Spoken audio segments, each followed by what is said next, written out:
Well, now that I've seen Black Panther, that means it is time to go back and rank all the MCU movies. All, holy cow, 18 of them. Whew. How would you rank these? Let me know in the comments.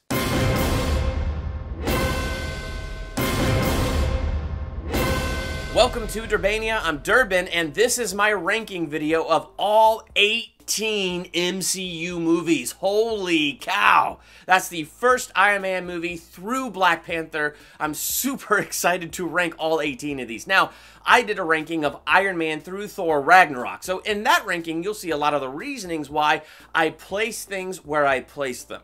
Now with this one, since I threw Black Panther in there is a little shakeup going on somewhere in my countdown, and I'll get more into my reasonings behind that there. But for a lot of these other movies, if you want to see why I put them where I put them, go ahead and check out my ranking of all the MCU movies, Iron Man through... Wow, there's a lot of movies. Iron Man through Thor Ragnarok. Right now, this is my ranking of all of them, Iron Man through Black Panther. How would you rank these? Let me know in the comments.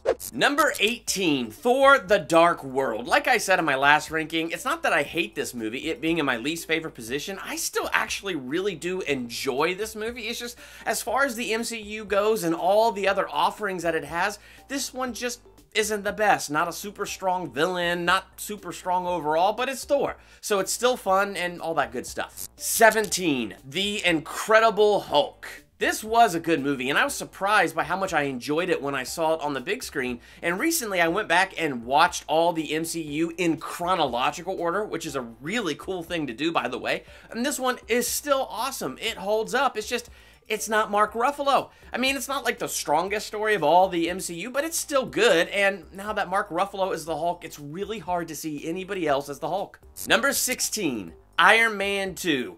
Good movie, had a lot of fun with it. It just followed a lot of the exact same beats as Iron Man 1. Did a good job in following all those beats, but nonetheless, it just felt like it covered a lot of the ground that Iron Man 1 already covered. 15. Iron Man 3. Solid movie. I really did enjoy it. And you know what? Just objectively, it is a cool twist that the Mandarin wasn't the Mandarin, that Ben Kingsley wasn't the Mandarin, that he was Trevor. Objectively, I can see how that's a good twist. The problem is, I really love Ben Kingsley's performance as the Mandarin. I loved it. I loved it in the trailers, I loved it in the movie, and I was very disappointed when that's not who he was. Would have been awesome if he did a fake out as Trevor, but that was a double fake out, and he really was the Mandarin, but we didn't get that either. But so that's my biggest disappointment. Loved Ben Kingsley, would like to have seen him as the actual villain. Number 14, Thor Ragnarok. I was just sorely disappointed in this one, and that's because I love the first Thor, loved the tone set, and I felt like this one utterly ignored the tone that was set by Thor in that first movie because, you know, it's not the most successful, you know, franchise within this giant franchise, and therefore they just decided, hey, let's just make it super funny. I'm not gonna lie, it was funny, and it is fun, but I just thought it didn't fit Thor. I just felt like they're trying to take Thor and make him Star-Lord. They're trying to make him Chris Pratt. Like, people don't like Thor as much, but they love Guardians of the Galaxy, and Thor's in outer space, so let's do that to Thor and make him like Guardians of the Galaxy. For me, personally, that didn't work, and I fully realize I'm in the minority there, but that's where I am. Number 13, Ant-Man. Loved it. And I was surprised by how much I loved it. Not a fan of the character Ant-Man, just not really at all, but I loved the whole thing about this. I mean, I love seeing Michael Douglas in this film. He did a great job. Paul Rudd was perfect in this role. The humor was fantastic. The way it was written, the heist element, just so much about this movie was done so well, and I greatly enjoyed it. Number 12, Guardians of the Galaxy Volume 2. Good movie, just nowhere near as good as the first one. Biggest problem, they took our main characters and they separated them, and that made me really sad that we went through all this bonding and all this bringing them together in the first one, and watching it in chronological order, it's still fun, and it still has a lot of good elements, but when you know the chronological order of the films, and you watch them in that order, and you know this one directly follows Guardians of the Galaxy, it's a little upsetting knowing, like, you know, how, like, a month later, however long later it is, and you still have a baby Groot, but now they're all separated again, and all that stuff, it just doesn't work for me. It worked for me even less watching it in chronological order. Still like the movie, still think it's overall a fun watch. It's just, it doesn't have the strength that that first one had. Number 11, Captain America, the First Avenger. It was really fun watching these films in chronological order because I popped this one in first. So for me, this is what kicked off the MCU when I watched it in chronological order. And it's really cool to kick it off this way because, you know, because it was the movie right before Avengers, you know, they threw in the cube in here and all that stuff. And you know, that way they have all that tie-in to Thor. They have the tie-in to his world. And, you know, Howard Stark's in here, so you have the tie-in to Iron Man and what's going on Earth years later and all that stuff. And so, like, it was just really cool, though, to watch it first. To watch it first and be like, oh, so we're getting the cube in the 40s. Oh, this is the first ever superhero. This is what began it all. And it's just, it's interesting when you watch these movies back to back to back and you kick it off with the first Avenger. I did end up enjoying it more watching it that way. However, of the Captain America trilogy, it's still my least favorite in that trilogy. That doesn't mean I don't like it. I really like it. It just means I really like the other two Captain America movies way better. Number 10, Thor. I am one of two people that absolutely loves this movie. When the first Avengers came out, I loved it, but I still liked the first Thor better than the first Avengers movie for quite some time. Is what I just said controversial? It is, but it is my honest opinion and my honest belief. I really liked this. I really liked how they set up these characters. I thought Kenneth Branagh did a great job directing this and bringing that Shakespearean element to it, and it's still one of my favorite MCU movies. Number 9, Spider-Man Homecoming. Fantastic Spider-Man movie. Greatly enjoyed it. I loved Tom Holland as Spider-Man. I loved him being back in high school. I liked the John Hughes 80s feel that they gave this. Yes, and this one, the 80s feel worked for me, whereas it didn't work as well for me in Thor Ragnarok. But that's because of the overall feel. This was the 21st century. You knew it was the 21st century. It just had that classic John Hughes feel to it with a superhero in it. I would like to have seen way more spider senses and less reliance on his suit. Nonetheless, I liked the AI Karen in his suit. I think it added something fun to the Spider-Man in this and getting to know his personality and how he thinks out loud and things like that. So it added a lot of good stuff for me, but I would like to have seen more spider senses and loved Michael Keaton. My gosh, that's a great villain. Number 8, the first Iron Man. Great film. This is the film that started it all, but it is really cool to go through this in chronological order because then you start with Captain America and then this is the second film in the franchise, which I don't know, it just makes it funner when you're looking for the Easter eggs, like when the suit is stuck on him and there in the background on his table is like the Captain America shield type deal thing that he is laying there. I don't know. Things like that are much funner to find and catch when you watch it in chronological order and you do Captain America first and then when you know what's coming down the pike, so you're looking for all the other little connections and Easter eggs. So I don't know, but this just being the first, this one's success being the thing that kicked off what the MCU as we know it, it's just brilliant. It's a brilliant film. It's so much fun. Robert Downey Jr. is the best. Number 7, The Avengers. I do like the first Avengers quite a bit. This was the film that made history and showed us that a shared universe worked, that you could go through and do these separate heroes and then suddenly bring them all together in one movie. I don't think it's been replicated to the success that this has done it to this day.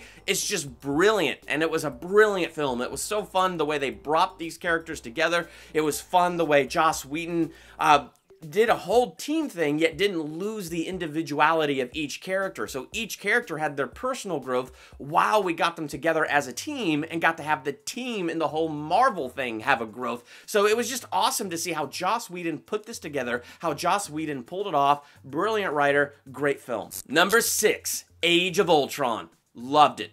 And once again, controversial thing here, but I continue to find, I'm like one of two people, and I don't know who the other one is. I just know I can't be alone in the people who believe that Age of Ultron was better than the first Avengers. Again, not that the first Avengers was bad or had, you know, any super strong weaknesses. It's just, I liked the first Avengers. I just really liked this one. I liked it kicking off strong with the Avengers already back together. And James Spader as Ultron was awesome. Yes, the trailer sold us on him being a bit more sinister and he was a bit more funny in this one. But you know, for some reason, that worked for me and it was okay. And I think what made it work for me is James Spader. He's just awesome. And it was awesome to me how the guy could be funny and creepy at the same time.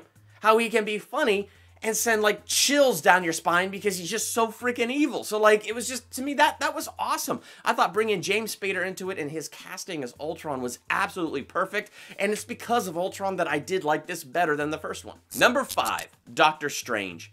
Loved it, loved it, loved it. Fantastic film. Greatly enjoyed it. I love Benedict Cumberbatch in this role. It was just incredibly fun and visually stunning. Great, great movie. Number 4, Guardians of the Galaxy. Fantastically fun. I couldn't believe how much fun I had with it. And I could just put this in at any given time and watch it and laugh and feel good. It's a great feel-good movie. You can't help but laugh and smile when you put this in. It's great. Love the first Guardians of the Galaxy. Here we are in the top 3, and this is where the big shakeup is with my countdown from the last one, because we have to put Black Panther in here. We have to figure out where Black Panther's gonna fall, and the movie was so friggin' excellent, it can't help but be in my top 3. So let's kick off that top 3 here with number 3, Captain America: Winter Soldier. Now, this one was my number 1 on my last list when I did the list from Iron Man to Thor Ragnarok. But like I said in that other list, that top 3 was so interchangeable. They're all so good. And recently, I went back and watched all these movies again, but in chronological order. And watching in a chronological order gave me a different effect with everything. But I will have to say that Winter Soldier still has to stay in my top 3. It is an absolutely fantastic movie. Love the spy genre, love the action, love the grit, love the superhero thrown into the spy genre, and love some of the Marvel humor that's still in there, and its connection to the rest of the universe where it fits solidly in the timeline. All of that is apparent, and it's just so well done. Number 2. Black Panther.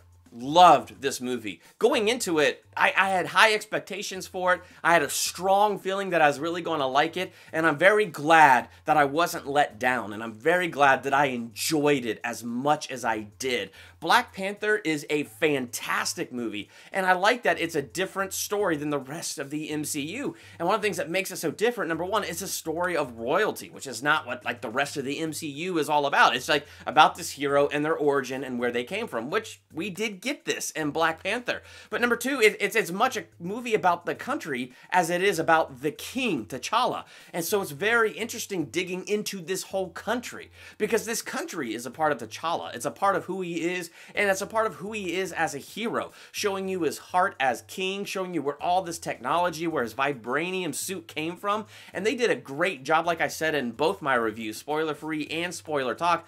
They did a great job bringing you into the culture. They made a great job of making you feel like you were part of it. The second time I watched this movie, I found myself so caught up in just the soundtrack of it. Like, I enjoyed the music, the score, all of that was so good. The action is fantastic, and the story is so good, and the villain is strong. It's so great how they made you care about this villain. And one moment you absolutely hated him. The next moment you felt sorry for him. Then you hated him again, and then by the end of this movie, like, you feel sorry for him. And the reason they could do this is you understood his motivation. You understood fully why he was the way he was. And because of the way he was, because of how he was left in Oakland, because of how Wakanda seemed to just leave him behind to protect the nation over taking him in and helping him, you could just tell why he felt the way he felt. You can understand why he had that anger in his heart.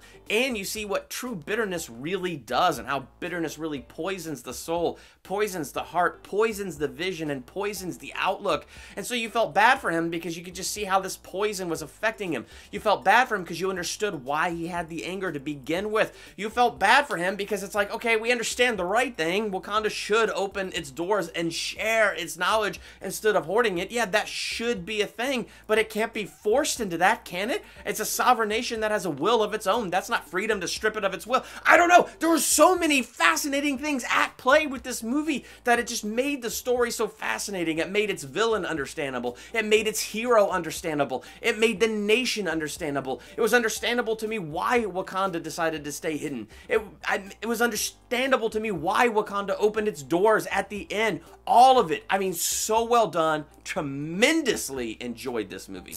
Number 1, Captain America: Civil War. This one did land my number 1 spot this time, because when I was watching this film in chronological order, it's in back to back to back. So like I didn't have too much space in between watching these movies. I watched them back to back to back.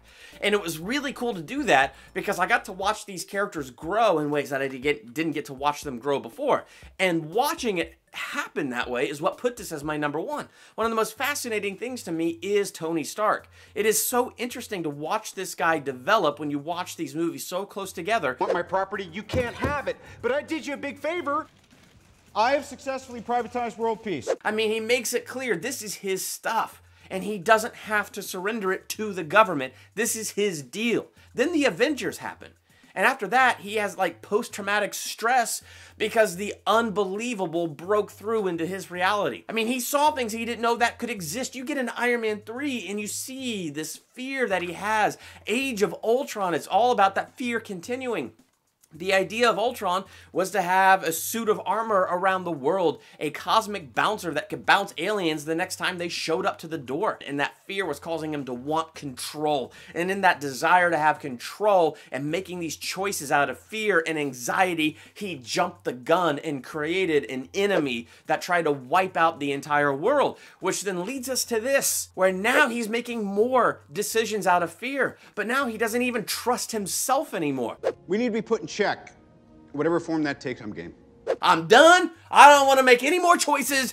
I want this committee to tell me what to do because this is freaking nuts. I can't do this anymore. Like, I mean, it's the fear. And yeah, there's logic to it, so you understand where he's coming from, but it is tremendously fear. On top of when I watched this for a theological analysis, through the eyes of Black Panther, vengeance consumed him. Vengeance poisoned his heart. And so he had to get over that vengeance. So on so many of those philosophical levels, and these character studies of watching Black Panther learn to let go of vengeance, of watching Iron Man poisoned by his own fear and his insecurities and his lack of trust with himself and just the anger that he feels towards his parents' death and the vengeance that he wants. It's deep, man, and I loved what they did with this. So there it is. That is my ranking of all, oh my goodness, 18 MCU movies. In 10 years, they have produced 18 movies. How would you rank these movies? Let me know in the comments. While you're there, hit the subscribe button and hit the bell by the subscribe button. That way you're notified the next time I drop a ranking video or a movie review, a trailer reaction, a theological analysis, or anything else I do here. Hit the bell. That way you're notified when that drops. Can't wait to have a conversation with you and about all 18 of these films and how you would rank them. I'm Durbin. Thanks for checking out Durbania.